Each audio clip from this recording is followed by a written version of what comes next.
Why is he still here? The man in the tailored navy suit muttered, loud enough for half the room to hear, his voice cutting through the soft clink of glasses and quiet conversations, and for a moment, no one answered. But everyone looked, because at the corner table near the window sat a man who didn't belong, his coat worn thin at the elbows, his shoes scuffed and gray with dust, his hands wrapped loosely around nothing, as if even the menu in front of him felt too heavy to hold, and one by one, eyes turned away, not out of kindness, but out of dismissal, as if ignoring him might erase the discomfort he brought into their polished world, and behind the counter, Emily Carter saw all of it, every glance, every whisper, every silent judgment, and she didn't rush, she didn't react, she simply wiped the same spot on the table twice, her movement steady, her expression unreadable, but her eyes lingered on him just a second longer than anyone else's,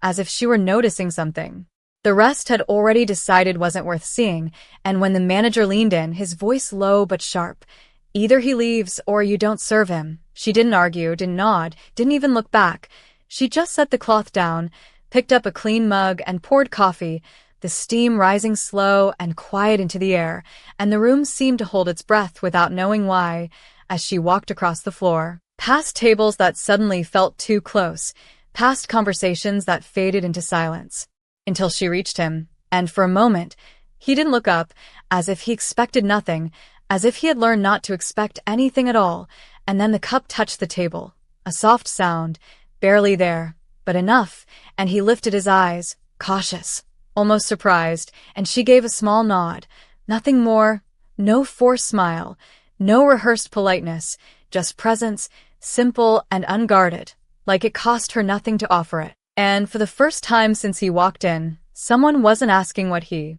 could pay, or why he was there, or whether he belonged. She had already decided he did, and across the room, someone scoffed, another shook their head, but Emily didn't turn, didn't explain, didn't defend, because some things didn't need words. And as the man wrapped his hands around the cup, the warmth settling into his fingers, his shoulders eased just slightly, not enough for anyone else to notice, but enough to matter, and in that quiet moment, nothing about the room changed. The lights stayed the same, the conversation slowly returned, the world kept moving exactly as it had before, but something unseen had shifted, something small and almost invisible, like a line no one else could see had been crossed, and for reasons no one in that room could yet understand. Everything after that moment would be different. He held the cup for a few seconds before taking a sip, as if testing whether the moment was real or if it would be taken away just as quietly as it had been given,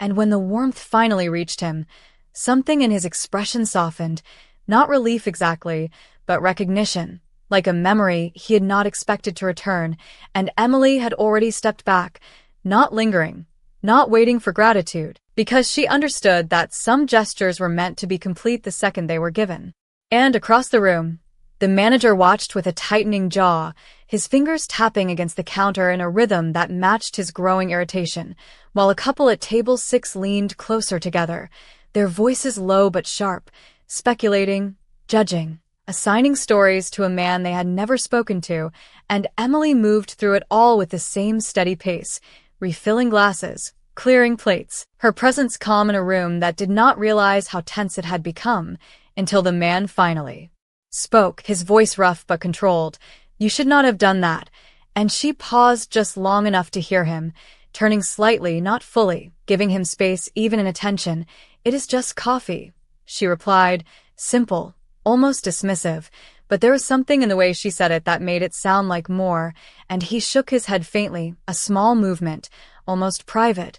"Nothing is just anything anymore," he said, more to himself than to her. And she did not challenge it, did not offer comfort, only met his gaze for a brief second, long enough for him to realize she had heard the meaning beneath the words, and then she continued on, because the room demanded her movement, but her silence left something behind, something that did not fade when she walked away, and minutes passed, ordinary on the surface, orders taken, checks delivered, the rhythm of the diner reassembling itself piece by piece. Yet every so often, the man would glance up, not at the people who avoided him, not at the door, but at her, as if trying to understand a language he had forgotten how to speak. And when the manager finally approached her again, his voice tighter now, edged with warning,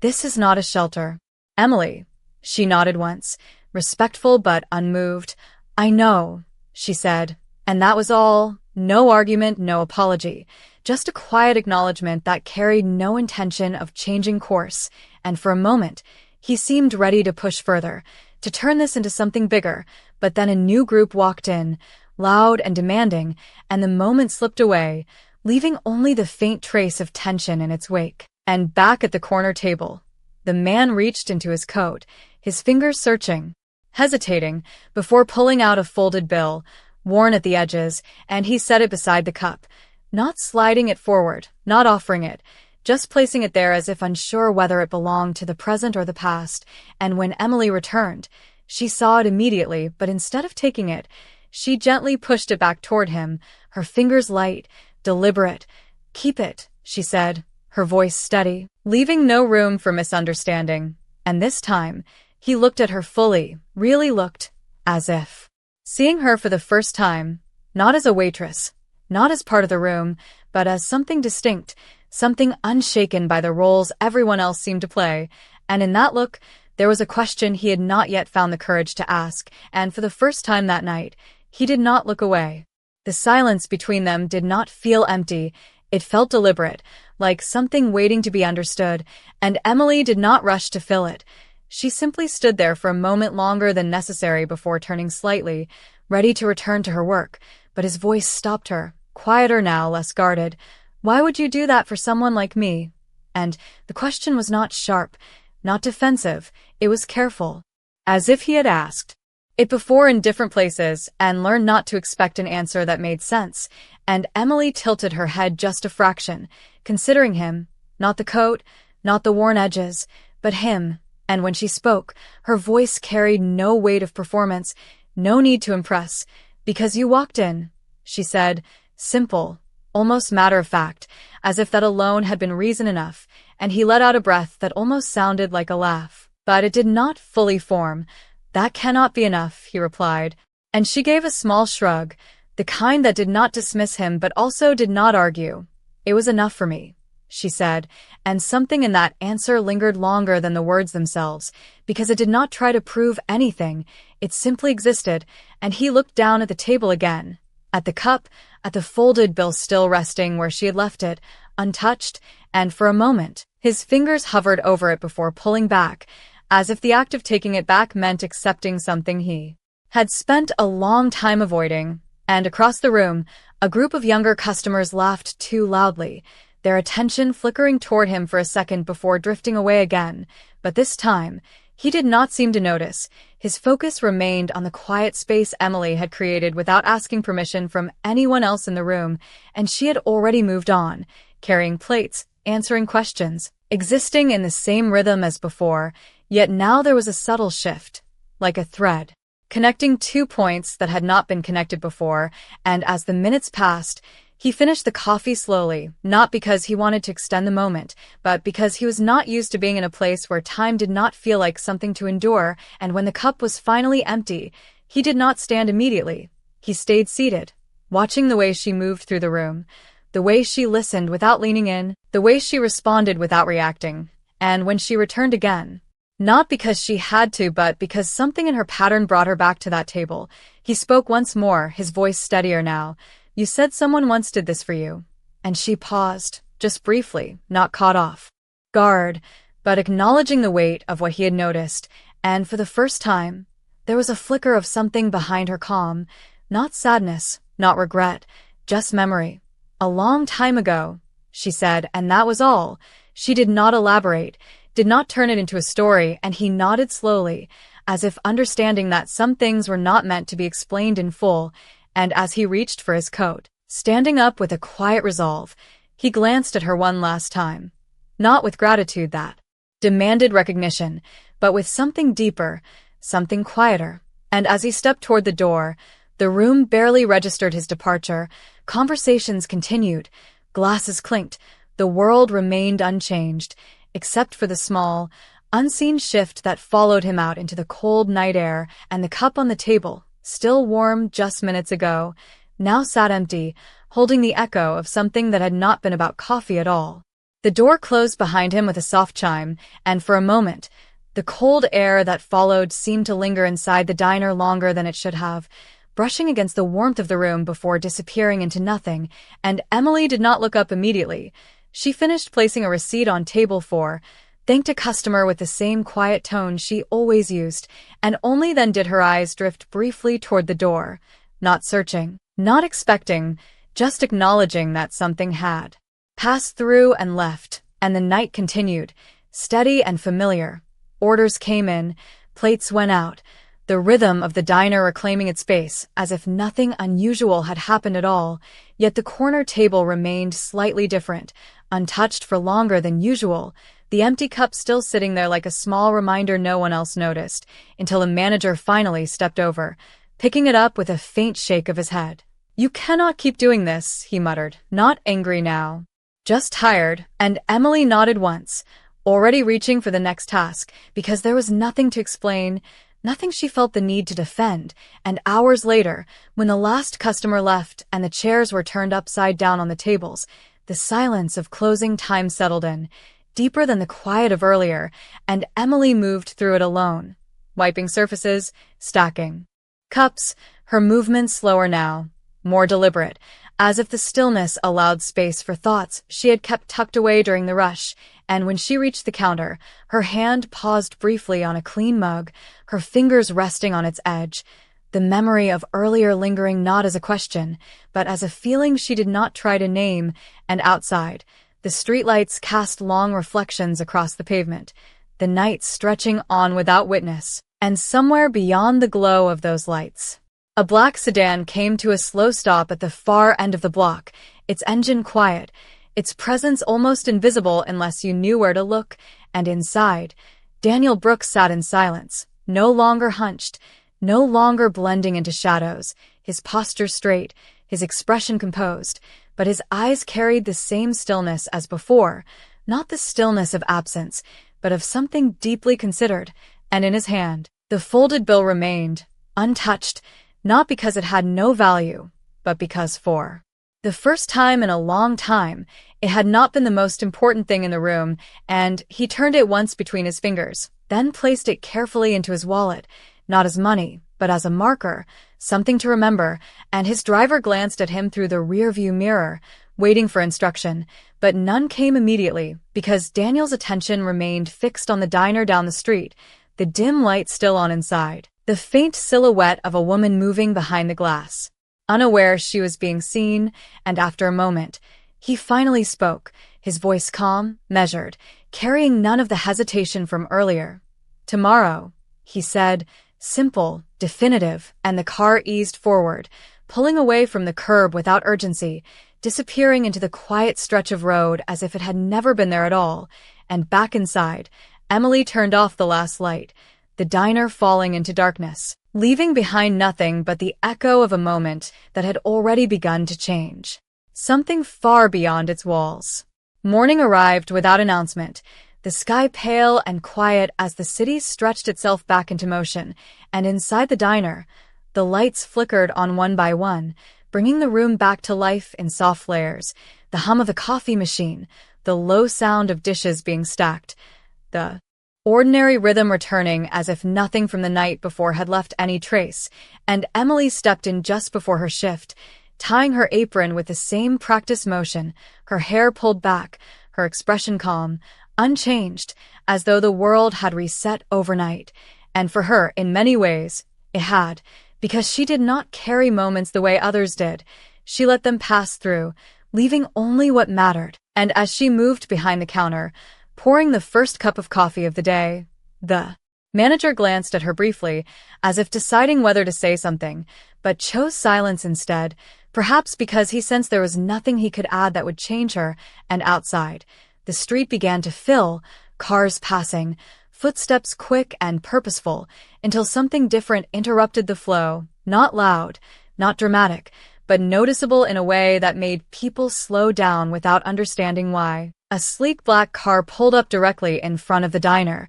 its surface catching the morning light in a way that did not belong to this street, and for a moment, no one moved, not because they were told to, but because something about the presence felt deliberate, and the door opened. Not rushed, not hesitant, just precise, and a man stepped out, his suit perfectly tailored, his shoes polished, his posture straight, carrying a quiet authority that did not need to be announced. And those who noticed did not recognize him as the same man from the night before, because the mind rarely connects two extremes when they stand too far apart. But inside, Emily placed a cup on the counter, unaware, or perhaps unconcerned, and when the door chimed again, the sound was the same, but the energy was not, and he stepped inside, not looking around, not seeking attention, simply walking to the same corner table, the one that had remained empty just a little longer than usual that morning, and he sat down, his movements controlled,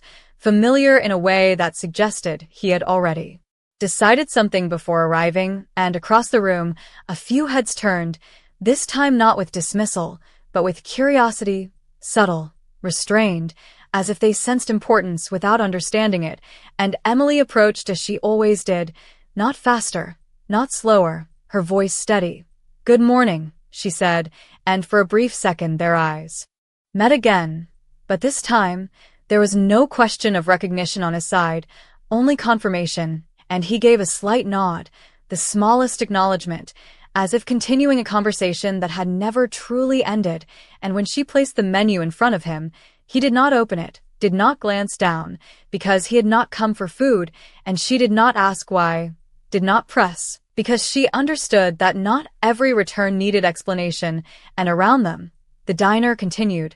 orders called out, chairs scraped lightly against the floor, the world moving in its usual way, but at that table, something stood still again, not frozen, but grounded, like a moment choosing not to be rushed, and after a pause, he finally spoke, his voice clear, steady, carrying none of the uncertainty from before. "The same coffee," he said, and Emily nodded once, turning without hesitation, because sometimes the simplest requests carried the most meaning, and as she poured the coffee, the steam rising once more into the morning air, the room did not yet realize that the man they now noticed was the same one they had chosen not to see, and that the way they looked at him today had nothing to do with who he was, and everything to do with what they had missed. The coffee was placed in front of him with the same quiet precision as the night before, no hesitation, no change in tone, as if nothing about him had shifted, even though everything had, and Daniel watched her for a moment before reaching for the cup, his fingers steady this time, his posture composed, but there was something different in the way he held it, not testing, not questioning, simply accepting, and across the room, the subtle tension began to grow again, but this time it carried a different shape, not dismissal, but curiosity mixed with something closer to recognition, as if the room was trying to correct itself without admitting it had been wrong, and the manager stepped forward, his expression carefully neutral, but his attention sharper than before, his eyes moving from Daniel's suit to the car still visible through the window, and then back to Emily, as if recalculating a situation he no longer fully understood, and Emily remained unchanged, her focus steady, her movements consistent, because for her, nothing essential had changed. The same man sat at the same table, asking for the same coffee, and that was enough, and Daniel took a slow sip, the warmth familiar now. Not surprising, and he set the cup down gently before speaking, his voice calm, carrying a clarity that did not need volume. "You treated me the same yesterday," he said, not a question, not quite a statement, but something in between, and Emily met his gaze without pause.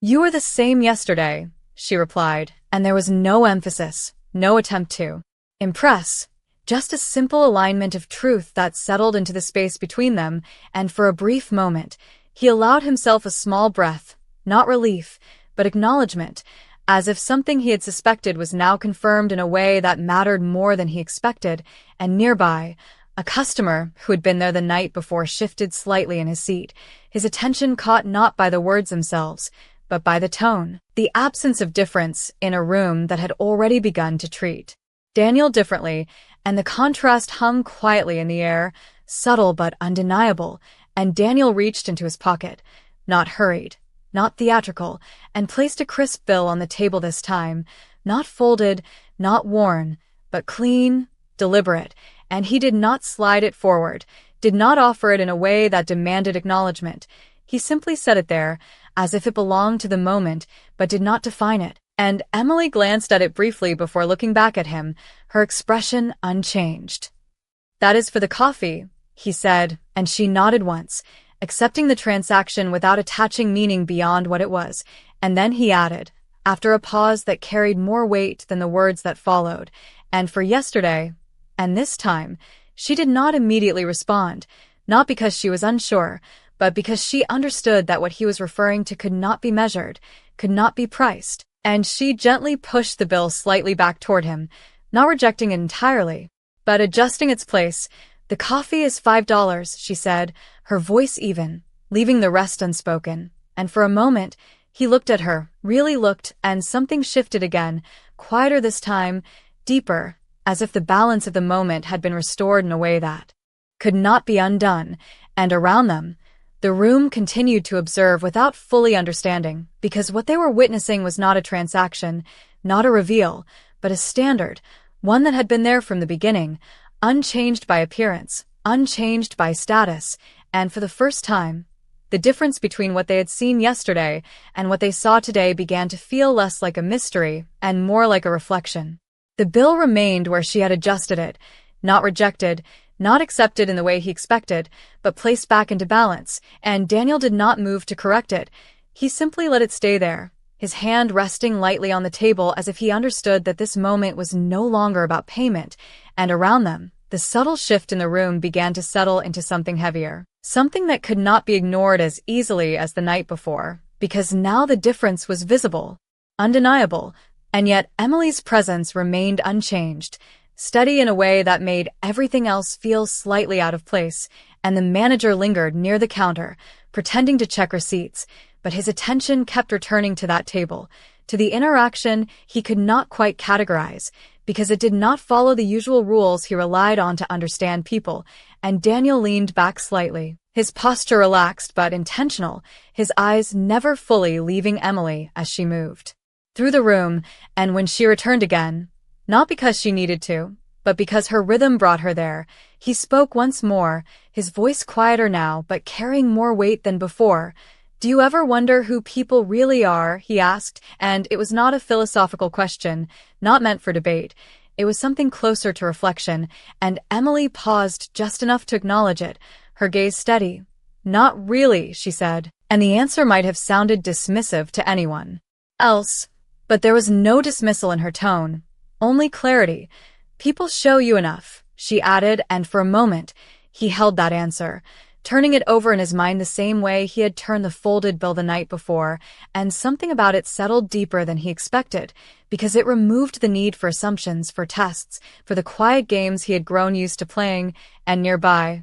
the same customer from the night before shifted again, this time more noticeably, his eyes moving between Daniel and Emily, as if trying to reconcile two versions of reality that did not align, and Daniel noticed it, not directly, but in the way the room felt, the way attention moved, and for the first time, he allowed himself a faint, almost invisible smile, not of amusement, but of understanding, because he had seen this pattern before, just never from the side of it, and he reached into his jacket once more, but this time, he did not pull out money. He pulled out a small card, simple, understated, and he placed it on the table beside the cup, not sliding it forward, not presenting it, just setting it there as part of the space, and Emily's eyes flicked to it briefly before returning to him, not curious, not impressed, just aware, and he spoke again. "If you ever want something different," he said, and the words could have carried many meanings, opportunity,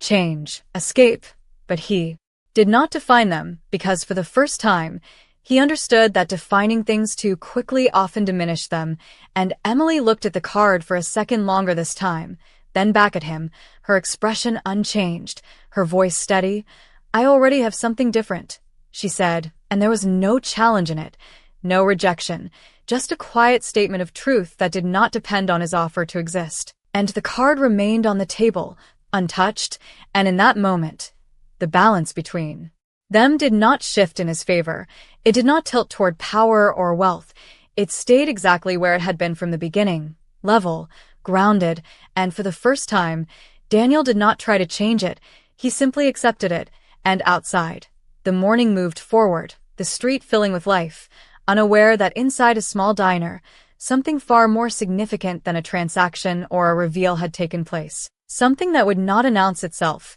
but would not be forgotten either. The card remained on the table long after his hand had left it, resting beside the cup like a quiet question that did not demand an answer, and Emily did not pick it up, did not turn it over. She simply let it exist there, the same way she had allowed everything else to exist without forcing it into meaning, and Daniel watched her for a moment longer, not expecting a reaction, not waiting for acceptance, but observing the way she moved through a moment that would have unsettled most people, and for the first time, he understood that her calm was not indifference, it was choice, deliberate and practiced, and he nodded once, a small gesture, almost private, before standing up from the table, his movements smooth, unhurried, as if there was no need to prove anything by leaving quickly or lingering longer than necessary, and around him, the room shifted again, chairs straightened, voices softened, attention redirected in subtle ways that revealed more than anyone intended, and yet Emily remained where she was, steady, present, not following him with her eyes, not acknowledging the change in the room, because for her, nothing essential had changed, and as he adjusted his jacket, he glanced at the table one last time, at the coffee, at the bill, at the card still untouched, and something in his expression settled. Not disappointment,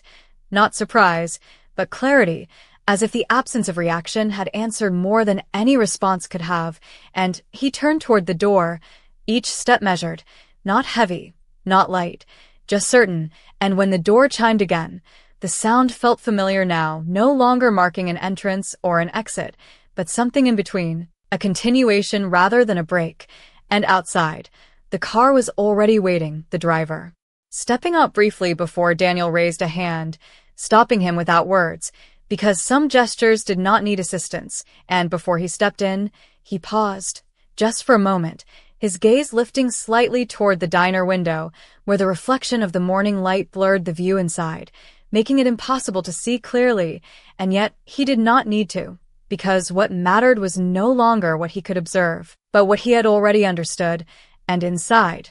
Emily moved to the table. Again, not because of the card, not because of him, but because it was part of her rhythm, and when she reached it, she cleared the cup first, her movements precise, her attention grounded in the task, and only then did her eyes rest briefly on the card, a simple object, understated, carrying a weight that had nothing to do with its appearance, and she did not pick it up immediately. She let the moment sit, the same way she had allowed everything else to unfold without interruption, and after a second, she lifted it, not with curiosity, not with urgency, just with quiet acknowledgement, and she glanced at it once, her expression unchanged, before placing it gently beneath the register, not as something to act on, not as a decision made, but as something set aside, allowed to exist without defining her next step, and the table was cleared.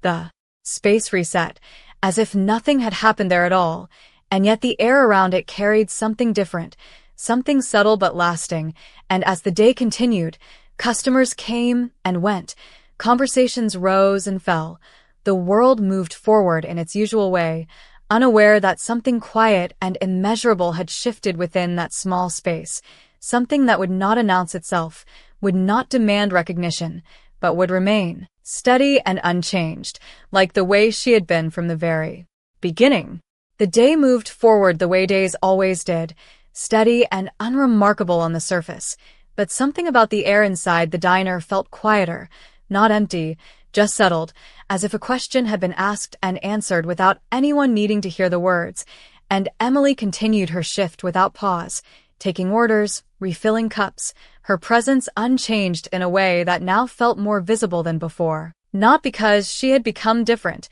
but because the room had finally begun to notice what had always been there. And behind the counter, the manager watched her for a moment longer than usual, his expression no longer tense, no longer questioning, just thoughtful, as if reconsidering something he had taken for granted. And at table 6, the same customer who had whispered the night before sat a little straighter, his voice softer when he spoke, his tone more measured, subtle shifts that no one commented on, but everyone felt, and the corner table remained just another table again. Cleared, reset, ready for the next person, and yet it carried something invisible, something that did not leave when the surface was wiped clean. And outside, the city moved on, cars passing, people walking, the black sedan long gone, its presence absorbed into the flow of everything else. But somewhere far beyond that street, Daniel Brooks sat in a quiet office overlooking a skyline that stretched for miles, the glass walls reflecting a world built on decisions, numbers, and control. And on his desk, among polished objects and carefully arranged documents, rested a single item that did not belong to that environment, a small receipt, simple, unremarkable, except for what it represented. And he looked at it for a moment, not with nostalgia, not with sentiment, but with recognition, the kind that did not fade once it was understood. And he reached for it, turning it once between his fingers before setting it back down, not as something to act on, but as something to remember. And his phone buzzed softly beside it, messages waiting, expectations pressing forward. But he did not reach for it immediately because for the first time in a long time, something quieter held more weight than everything else. And back in the diner, Emily finished her shift, untied her apron, and placed it neatly where it belonged, her movements as calm as they had been at the beginning of the day. And as she stepped outside, the air felt the same. The street looked the same. Nothing about the world had changed in a way that could be measured, and yet something had, something that would not show itself in grand gestures or loud acknowledgments, but would remain in the way people paused a second longer, looked a little closer, spoke a little softer. And as she walked down the sidewalk, blending into the rhythm of the city like anyone else, there was no sign that she had altered anything at all, no indication that the moment had mattered beyond its passing. And that was exactly what made it real, because she had not tried to change the world. She had simply chosen not to change herself. And somewhere, far from that street, a man who had everything had learned that the only thing he had been missing could not be bought, could not be tested, could not be revealed by status or appearance. It could only be recognized in a moment when no one else was looking. And for those who had witnessed it without understanding, the memory would linger, quiet and persistent, until one day, in some small, ordinary moment of their own, they would remember, and maybe, without realizing why, they would choose differently, not louder, not bigger, just better, because sometimes the smallest act, given without hesitation, without condition, becomes the one thing that changes everything, not by force, but by standard, a standard that does not ask who you are before it decides how to treat you.